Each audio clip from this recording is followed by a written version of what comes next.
A show of force on the high seas, China has just made naval history, and it's making Washington and its allies sit up. For the very first time, Beijing sent 2 aircraft carriers sailing into the Pacific together, a move described as historic by maritime expert and ex-US Air Force Colonel Ray Powell.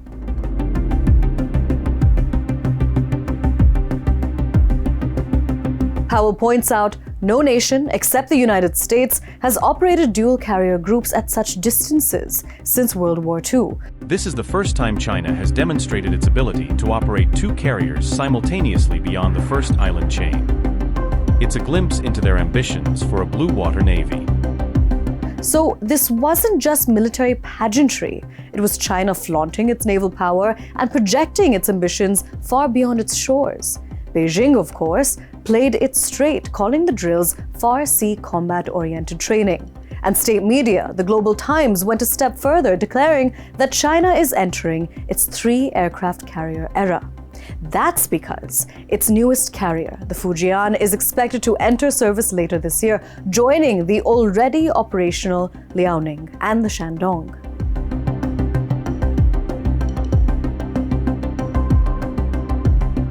Now here's the bigger picture. China's navy is already the world's largest, boasting over 370 ships compared to America's 251. And while the United States carriers are still way ahead in terms of firepower, range, and experience, experts say the gap is closing, and fast. In Powell's words, China intends to close those gaps, and with its shipyards churning at unmatched speed, it has the capacity to get there.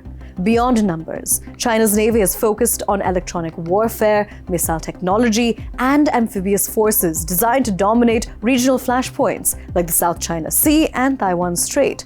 But there are still limits. Beijing lacks both a global logistics network and cutting-edge nuclear submarine tech. In other words, China has the numbers but is found wanting in several aspects. Experts say the plan's biggest Achilles heel is its lack of real-world combat experience. Analysts also claim China's indigenous weapon systems often fall short of their advertised performance. In a military sense, today for China, the United States is the number one military power. It is, in their jargon, the principal hegemon. And China wants to change this particular equation. And again, in the strategic jargon, we talk about the status quo power, which is the United States currently militarily, particularly in the maritime naval dimension. And China is the revisionist power. China is aspiring to catch up with the United States in a composite sense, not just in terms of naval power.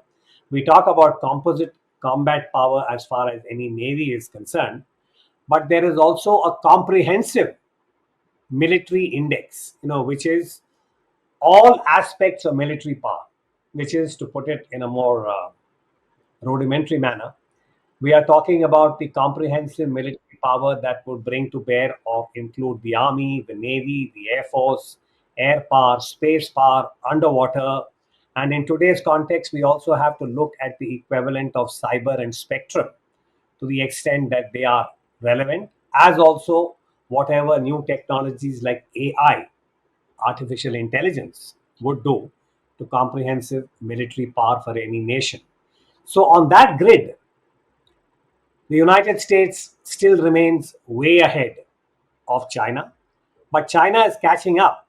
And, but I do want to make this point, it's sometimes easy to arrive at perhaps wrong conclusions or invalid conclusions when we try and do just a quantitative analysis of military power, or for that matter naval power, and say you have arrived at a number and say the United States is currently at 94 on a scale of 100 and China is only at 62. I'm just giving you ballpark figures. This does not mean that the United States will always prevail in any military engagement, because this is what the war in Ukraine has shown, the Russia-Ukraine war, that today asymmetry can be addressed in very innovative ways, and that's what technology has done.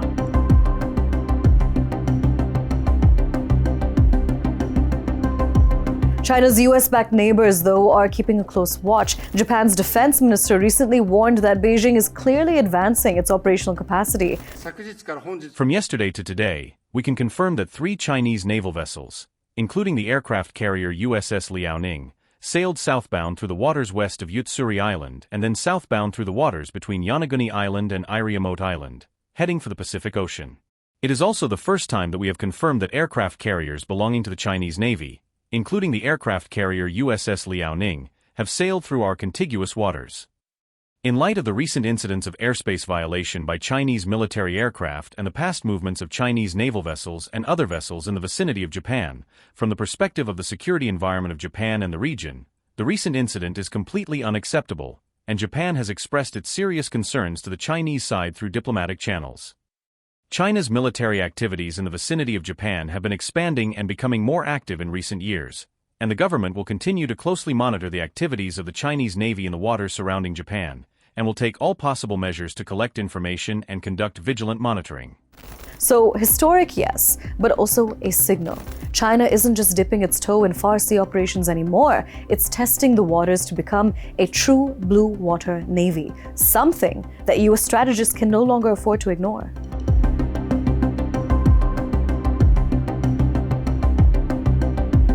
Another major reason for concern for the US is the growing ties between China and Russia.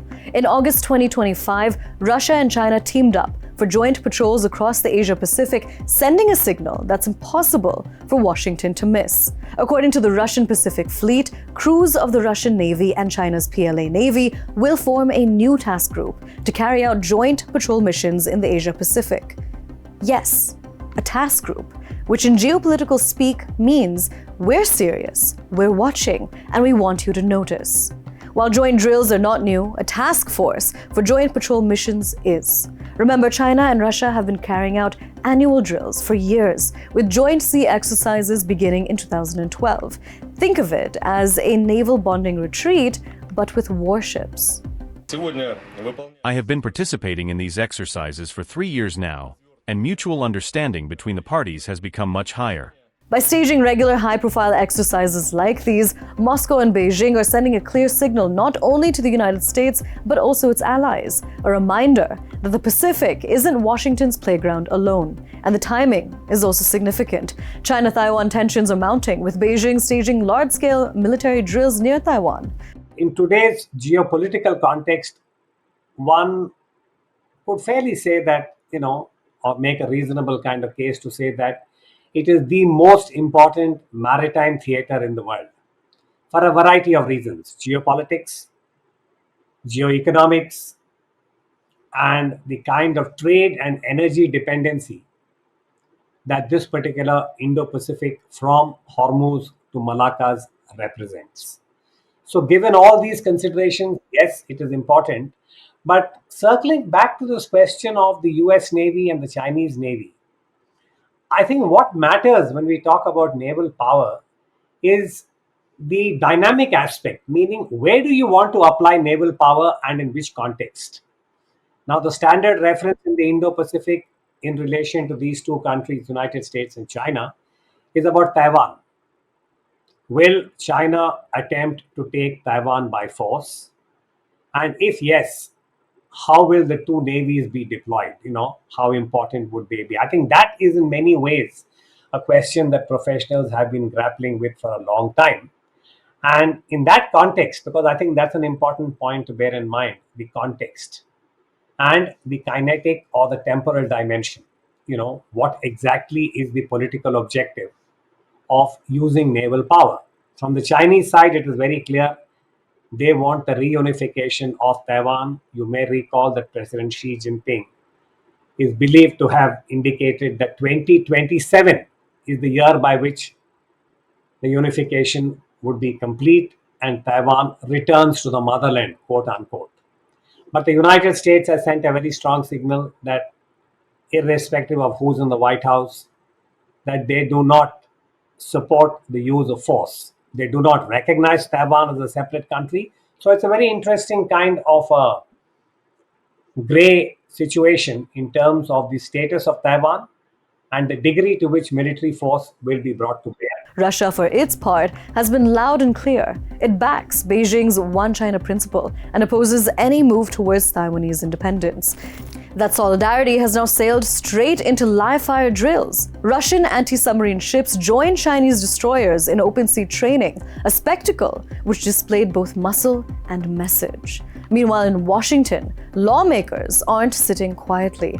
On July 21, 2025, the US House recently passed the Taiwan Conflict Deterrence Act, warning of severe consequences if Beijing tries military action against Taipei, which leaves America juggling support for Ukraine, ongoing tensions in the Middle East, and now the steady drumbeat from the Taiwan Strait.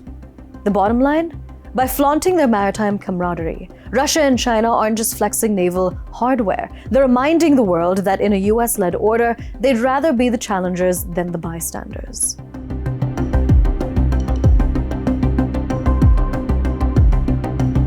But why all the hubbub over the Indo-Pacific? Let's dive deeper.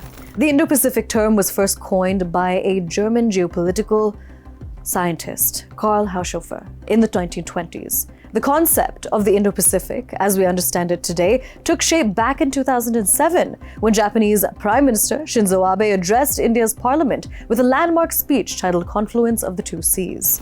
In his remarks, Abe proposed a new partnership where Japan's presence in the Pacific Ocean and India's role in the Indian Ocean, together with the United States and Australia, could work to secure vital shipping routes and support freedom and prosperity throughout the region.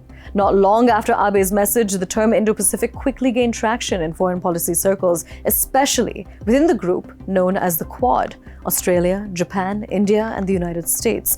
And while there is broad agreement on the general area of the ocean, various countries interpret the boundaries differently. According to a 2022 White House report, the region is home to half of the world's people, nearly 2/3 of the world's economy, and 7 of the world's largest militaries. The region is also pivotal to global industries, including manufacturing, technology, finance, energy, agriculture, fishing, and tourism. Trade is another crucial factor. US trade with the Indo-Pacific reached $2 trillion. This, as the Chinese Belt and Road Initiative, represents a focused effort to extend Chinese economic influence throughout the region, with total BRI investments exceeding $1 trillion as of 2023. Whether it's carriers, submarines, or joint task forces, the players know the stakes are high and the currents unpredictable, to say the least. In the grand game of strategy at sea, the Indo-Pacific proves once again it's not just about who navigates the waters, but who controls the tide.